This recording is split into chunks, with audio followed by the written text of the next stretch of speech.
YouTube, meet Steve.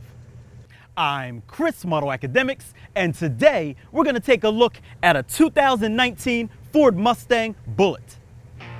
If you don't know who Steve McQueen is, it's possible you recognize the car that he drove in the cult classic movie Bullitt.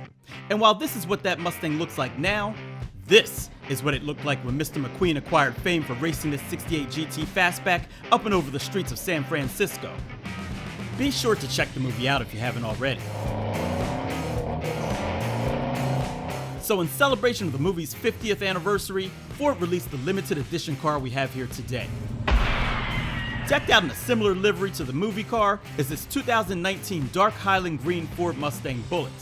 And in conjunction with everything available in the GT Premium and Performance packages, standard features include 19-inch 5-spoke Heritage aluminum wheels wrapped in 255/40 front and 275/40 rear Michelin Pilot Sport 4S tires, LED headlamps, fog lamps, and tail lamps with sequential turn signals, hood vents, heated side view mirrors with turn signals, red Brembo brake calipers, 373 Torsen limited slip rear axle, easy fuel capless filler, and black nitro plate quad tip dual exhaust. Inside, you'll find a 12-inch LCD digital instrument cluster, ambient lighting, Bullitt instrument panel badge with unique chassis number, center console with armrest, dual zone electronic climate control, leather trimmed seats, heated leather wrapped steering wheel, smart charging USB ports, split fold rear seat, active valve performance exhaust system, rear view camera with reverse sensing system, selectable drive modes, Sync 3 with 8-inch touchscreen, track apps, pony embroidered floor mats, Bullitt kick plates, and My Key intelligent access with push button start.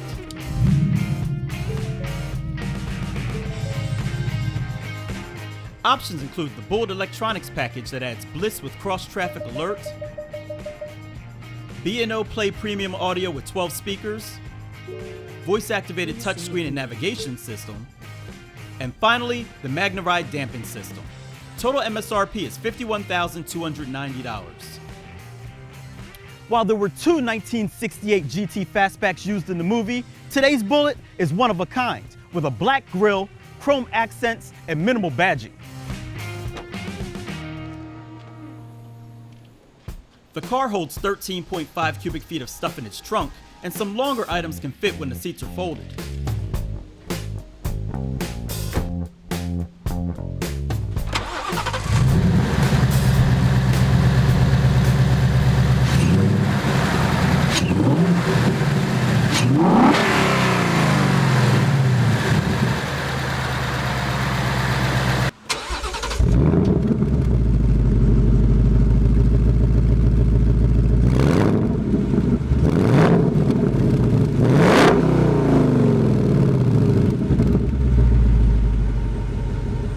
Allowing this Bullitt to bolt is a 5.0-liter V8 that makes 480 horsepower at 7,000 RPM and 420 pound-feet of torque at 4,600 RPM. That's an increase of 20 ponies over the standard GT. A 6-speed manual is the only transmission available to power the rear wheels. While still fast, this Bullitt is 1/10 of a second slower to 60 than the standard 6-speed GT at 4.6 seconds, with the quarter mile passing in 12.9 seconds at 112.5 miles per hour. Note that the automatic GT is quicker at 4.2 seconds. Top speed is slightly higher at 163 miles per hour. Fuel economy is rated at 15 miles per gallon city, 24 miles per gallon highway, with a combined rating of 18 miles per gallon. Without even trying, AutoAcademics achieved an impressive 21.4 miles per gallon during testing on premium fuel.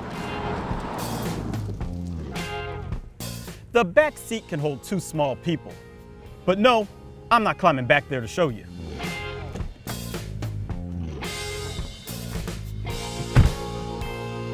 However, the front seat is much better suited for adults. These seats are comfortable and supportive, and while sight lines are a bit low, they're not too bad once you get used to them. The cue ball shifter looks great and feels good too, but the interior is finally starting to look a bit dated, retro themed or not. So, now that we've addressed all of that, It's time to take it out and see how it drives.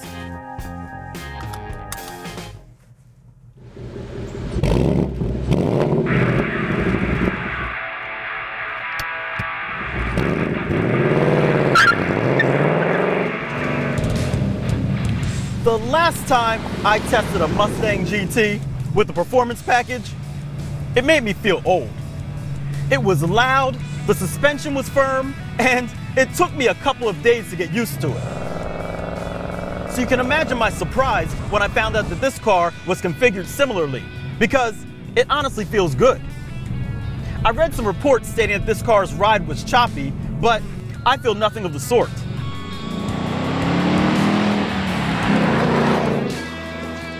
Yes, it gets a little bit firmer when you put it in Sport Plus, but it's not that bad at all. I'm really surprised at how much more civilized this car feels.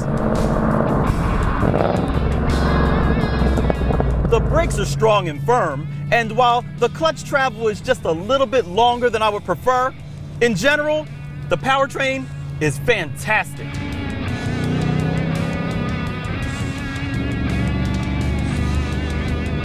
As the specs have shown, you don't really feel the additional 20 horsepower, but it's nice to look at on paper.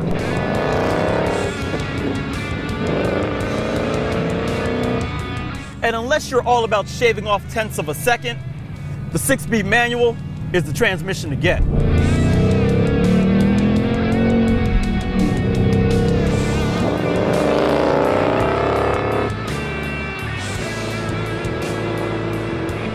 I talk about it more in some of my previous reviews, so if you're interested in that, be sure to check one of those out. But what I will tell you today is that it feels wonderful.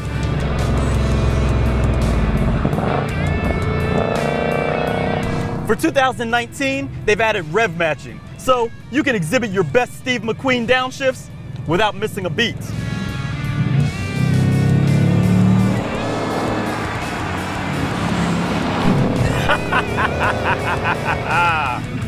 Just know that when it's turned on, it does it all the time, even at lower speeds.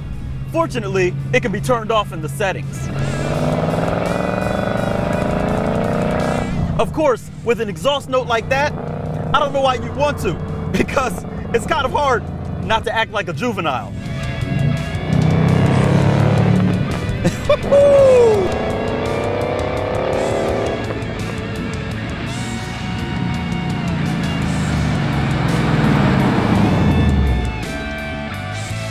So there you have it, guys, the 2019 Ford Mustang Bullitt.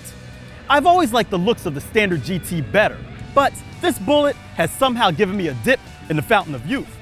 So let us know what you think in the comments below. Do you like the Bullitt, or do you prefer the standard GT? Or something else? Also, be sure to check out AutoAcademics on Instagram if you're interested in getting a behind-the-scenes sneak peek of what we're working on. As always, if you like this video, give it a thumbs up, hit that ring notification, and share it with someone who likes performance vehicles. Finally, if you haven't done so already, by all means subscribe so you don't miss what we have coming up next. I'm Chris from AutoAcademics. Thanks for watching.